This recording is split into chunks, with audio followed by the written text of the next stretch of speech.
നമസ്കാരം. മെട്രോ മാറ്റിനിയിലേക്ക് സ്വാഗതം. തമിഴ്നാട് മുഖ്യമന്ത്രി വിജയ് പ്രധാന വേഷത്തിലെത്തുന്ന എച്ച് വിനോദ് സംവിധാനം ചെയ്യുന്ന ജനനായകൻ ആഗോള റിലീസായി തിയേറ്ററുകളിലെത്താൻ ഇനി മണിക്കൂറുകൾ മാത്രമാണ് ബാക്കിയുള്ളത്. ദളപതി ചിത്രത്തെ ആവേശത്തോടെ സ്വീകരിക്കാൻ ഒരുങ്ങുകയാണ് ആരാധകർ. നടനിൽ നിന്ന് രാഷ്ട്രീയക്കാരനായി മാറിയ വിജയുടെ അവസാന ചിത്രമെന്ന് വിശേഷിപ്പിക്കപ്പെടുന്ന ജനനായകൻ ജൂലൈ 23 വ്യാഴാഴ്ച തിയേറ്ററുകളിലെത്തും. വിവിധ സംസ്ഥാനങ്ങളിൽ രാവിലെ 6 മണി മുതൽ തന്നെ പ്രീമിയർ ഷോകൾ ക്രമീകരിച്ചിട്ടുണ്ട്. നടനിൽ നിന്ന് രാഷ്ട്രീയക്കാരനായി മാറിയ വിജയുടെ അവസാന ചിത്രമെന്ന് വിശേഷിപ്പിക്കപ്പെടുന്ന ജനനായകൻ ജൂലൈ 23 വ്യാഴാഴ്ച തിയേറ്ററുകളിൽ എത്തും. വിവിധ സംസ്ഥാനങ്ങളിൽ രാവിലെ 6 മണി മുതൽ തന്നെ പ്രീമിയർ ഷോകൾ ക്രമീകരിച്ചിട്ടുണ്ട്. വിജയ് തമിഴ്നാട് മുഖ്യമന്ത്രിയായ ശേഷം തിയേറ്ററുകളിൽ ആഘോഷമാക്കാൻ ആരാധകർ ഏറെ പ്രതീക്ഷയോടെ കാത്തിരിക്കുന്ന ചിത്രം കൂടിയാണിത്. അതിനിടെ ചിത്രം എങ്ങനെയാവും സ്വീകരിക്കപ്പെടുക എന്ന ചർച്ചയാണ് സോഷ്യൽ മീഡിയയിൽ നടക്കുന്നത്. ഓപ്പണിംഗ് കളക്ഷൻ 100 മുതൽ 150 കോടി വരെ ആയിരിക്കുമെന്നാണ് പ്രവർത്തകർ വിശ്വസിക്കുന്നത്. ദളപതി ആരാധകർക്കൊപ്പം മുഖ്യമന്ത്രിയായ ശേഷമുള്ള അദ്ദേഹത്തിന്റെ ഇമേജും തങ്ങളുടെ സിനിമയ്ക്ക് മുതൽക്കൂട്ടാകും എന്നാണ് നിർമ്മാതാക്കൾ പ്രതീക്ഷിക്കുന്നത്. വിജയുടെ ഏറ്റവും അവസാനം ഇറങ്ങിയ ഗോട്ട് 500 കോടിയോളം രൂപയാണ് കളക്ട് ചെയ്തത്. ലിയോ 615 കോടിയും ബീസ്റ്റ്, മാസ്റ്റർ, ബിഗിൽ എന്നിവ 300 കോടിയും വീതമാണ് വാരിക്കൂട്ടിയത്. ഈ അടുത്തിറങ്ങിയ ദളപതി ചിത്രങ്ങളൊന്നും പരാജയപ്പെട്ടിട്ടുമില്ല. അതും പ്രേക്ഷക പ്രതീക്ഷ കൂട്ടുന്നു. ജനനായകൻ റിലീസിംഗ് തീയതി തീരുമാനിച്ചതോടെ അതേ സമയത്ത് റിലീസ് ചെയ്യാൻ നിശ്ചയിച്ചിരുന്ന പല സിനിമകളും റിലീസിംഗ് മാറ്റിവെക്കുകയും ചെയ്യുന്നുണ്ട്. ജനനായകനുമായുള്ള ഏറ്റുമുട്ടൽ ഒഴിവാക്കാനാണിത്. ഏറ്റവും ആദ്യം റിലീസിംഗ് മാറ്റിവെച്ചത് വിജയുടെ മകൻ കൂടിയായ ജെയ്സൺ സഞ്ജയുടെ സിഗ്മ എന്ന ചിത്രമാണ്. ജെയ്സൺ ആദ്യമായി സംവിധാനം ചെയ്യുന്ന ചിത്രം കൂടിയാണിത്. നേരത്തെ ജൂലൈ 31 പുറത്തിറക്കാൻ നിശ്ചയിച്ചിരുന്നതാണ്. ഇതിപ്പോൾ ഓഗസ്റ്റിലേക്ക് മാറ്റിയിരിക്കുകയാണ്. പിന്നാലെ GV പ്രകാശ് കുമാറും കയാതു ലോഹറും പ്രധാന വേഷങ്ങളിലെത്തുന്ന ഇമ്മോർട്ടൽ എന്ന സിനിമയും തങ്ങളുടെ റിലീസിംഗ് മാറ്റിവെച്ചതായി അറിയിച്ചു കഴിഞ്ഞു. നേരത്തെ ജൂലൈ 23 പുറത്തിറക്കാൻ തീരുമാനിച്ച സിനിമയാണിത്. GV പ്രകാശ് തന്നെയാണ് ഇക്കാര്യം പുറത്തുവിട്ടതും. ദളപതി വന്നാൽ തള്ളിപ്പോയി താനേ ആകണം, അതും one last time. Best of luck team JN. Immortal September 4 തിയേറ്ററുകളിലെത്തും എന്നാണ് അദ്ദേഹം സോഷ്യൽ മീഡിയയിൽ കുറിച്ചത്. തമിഴ്, തെലുങ്കു, ഹിന്ദി, കന്നഡ എന്നീ ഭാഷകളിലായിട്ടാണ് സിനിമ പുറത്തിറങ്ങുക. അതിനിടെ ലോകേഷ് കനകരാജും വാമിക ഗബ്ബിയും നായികാനായകന്മാരാവുന്ന DC എന്ന ചിത്രവും നേരത്തെ നിശ്ചയിച്ച തീയതിക്ക് റിലീസ് ചെയ്തേക്കില്ല എന്നും റിപ്പോർട്ടുകൾ പറയുന്നു. ജൂലൈ 31 സിനിമ റിലീസ് ചെയ്യാനിരുന്നത്. അതിനിടെ ജനനായകനായി വിജയ് വാങ്ങിയത് റെക്കോർഡ് പ്രതിഫലമാണെന്നും പറയപ്പെടുന്നു. സിനിമ നിർമ്മിച്ചത് 380 കോടി രൂപയ്ക്കാണ്. അതിൽ 3/4 ഭാഗത്തിലേറെ പോയത് വിജയുടെ പ്രതിഫലമായിട്ടും. റിപ്പോർട്ടുകൾ പ്രകാരം 220 കോടിയാണ് വിജയ്ക്ക് ഇതിലെ അഭിനയത്തിന് ലഭിച്ചത്. വിജയുടെ ആദ്യത്തെ പ്രതിഫലം 500 രൂപയായിരുന്നു. ജനനായകന് മുൻപ് റിലീസായ ഗോട്ട് എന്ന ചിത്രത്തിൽ അദ്ദേഹം വാങ്ങിയ പ്രതിഫലം 200 കോടിയാണ്. അതോടെ ഇന്ത്യയിൽ ഏറ്റവും കൂടുതൽ പ്രതിഫലം വാങ്ങുന്ന താരങ്ങളിൽ ഒരാളായി അദ്ദേഹം മാറുകയും ചെയ്തു. ഇനി അറിയാനുള്ളത് ഒന്നു മാത്രം: അവസാനമായി ദളപതി കൊടുങ്കാറ്റ് സൃഷ്ടിക്കുമോ ഇല്ലയോ എന്നറിയാനാണ് ആരാധകരും കാത്തിരിക്കുന്നത്. രാഷ്ട്രീയ പ്രവേശനത്തിന് മുൻപ് വിജയ് അഭിനയിച്ച അവസാന ചിത്രമായാണ് ജനനായകൻ പരിഗണിക്കപ്പെടുന്നത്. ഇക്കാരണത്താൽ തന്നെ വമ്പൻ പ്രീ റിലീസ് ഹൈപ്പും ചിത്രത്തിനുണ്ടായിരുന്നു. എന്നാൽ റിലീസ് നീണ്ടുപോയത് ആ ആവേശത്തെ കുറച്ചിട്ടുണ്ട്.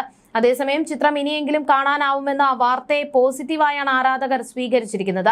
തമിഴ്നാട് നിയമസഭാ തെരഞ്ഞെടുപ്പിന് മുൻപ് റിലീസ് പ്ലാൻ ചെയ്തിരുന്ന ചിത്രം വിജയ് മുഖ്യമന്ത്രി കസേരയിൽ ഇരിക്കുമ്പോഴാണ് ഒടുവിൽ തിയേറ്ററുകളിൽ എത്തുന്നത് എന്നത് കൗതുകകരമാണ്. അതേസമയം വിജയുടെ അവസാന സിനിമ ജനനായകൻ തെലുങ്ക് ചിത്രം ഭഗവന്ത് കേസരിയുടെ റീമേക്ക് എന്നും വെളിപ്പെടുത്തി സംവിധായകൻ എച്ച് വിനോദ് രംഗത്തെത്തിയിരുന്നു.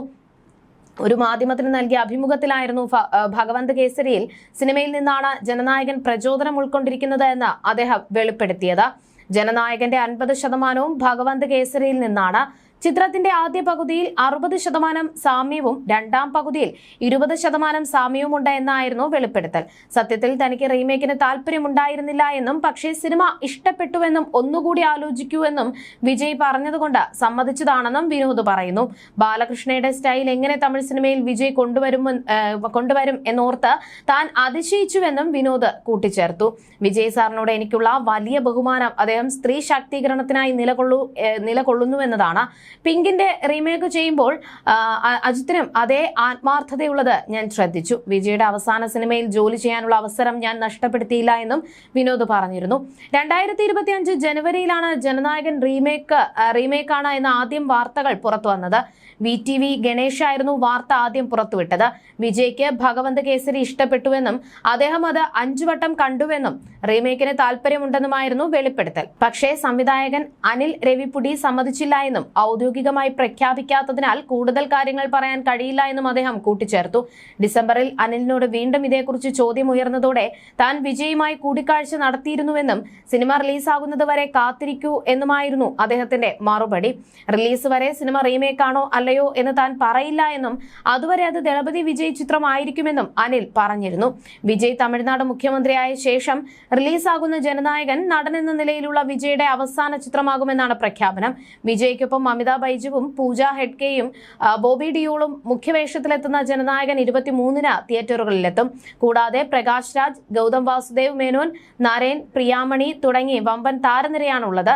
കലാമൂല്യമുള്ളതും നിലവാരമുള്ളതുമായ സിനിമകൾ നിർമ്മിച്ച വെങ്കട് കെ നാരായണയാണ് KVN പ്രൊഡക്ഷൻസിന്റെ പേരിൽ ജനനായകൻ നിർമ്മിച്ചിരിക്കുന്നത്.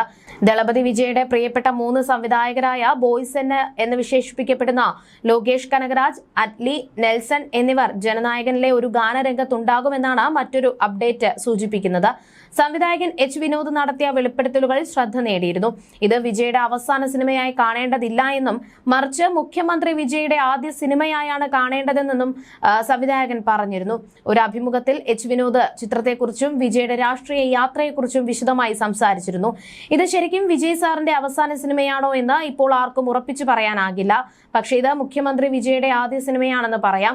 അദ്ദേഹം പറഞ്ഞു, ജനനായകൻ ഒരു സാധാരണ മാസ് കൊമേഴ്ഷ്യൽ ചിത്രമല്ല എന്നും ജനാധിപത്യത്തെ തകർക്കാൻ ശ്രമിക്കുന്നവരും അതിനെ സംരക്ഷിക്കാൻ പോരാടുന്നവരും തമ്മിലുള്ള സംഘർഷമാണ് ചിത്രത്തിന്റെ പ്രമേയമെന്നും വിനോദ് വ്യക്തമാക്കി. ടിവിയിൽ വിജയ് സാറിനെ പുകഴ്ത്താനോ മഹത്വൽക്കരിക്കാനോ വേണ്ടി എടുത്ത സിനിമയല്ല ഇത്. അതീവ ഗൗരവമുള്ള രാഷ്ട്രീയമാണ് ചിത്രം ചർച്ച ചെയ്യുന്നത്.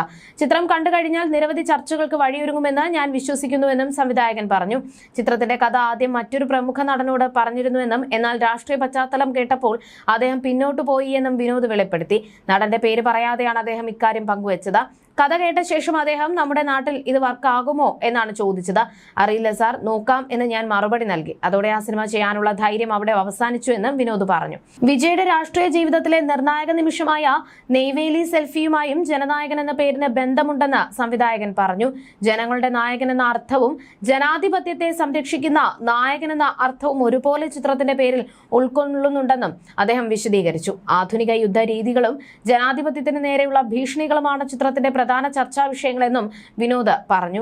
അതേസമയം ചിത്രത്തിന് ലഭിച്ച A സർട്ടിഫിക്കറ്റ് നിരാശപ്പെടുത്തിയെന്നും വിജയുടെ സിനിമകൾ കാണാൻ പതിവായി എത്തുന്ന കുട്ടികൾക്ക് ഇത്തവണ ചിത്രം കാണാനാകില്ല എന്നതിൽ വിഷമമുണ്ടെന്നും അദ്ദേഹം പറഞ്ഞു.